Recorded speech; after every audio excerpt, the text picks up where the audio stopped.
ഇനിയാണ് കഥയിലെ ട്വിസ്റ്റ്. എന്താണ് ട്വിസ്റ്റ്?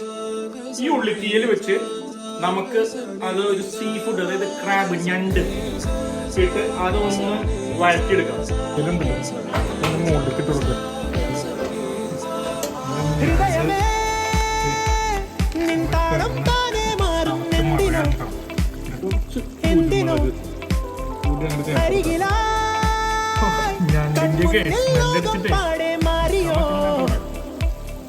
പ്രാണായാമിതാണോ ഉണരുക നീ മനസ്സേ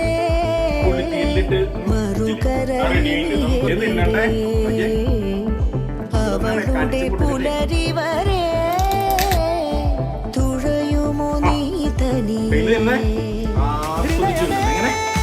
ആസ്വദിച്ച് നോട്ടിഫിക്കേഷനും ഒന്നും അമർത്തിയേക്കണേ.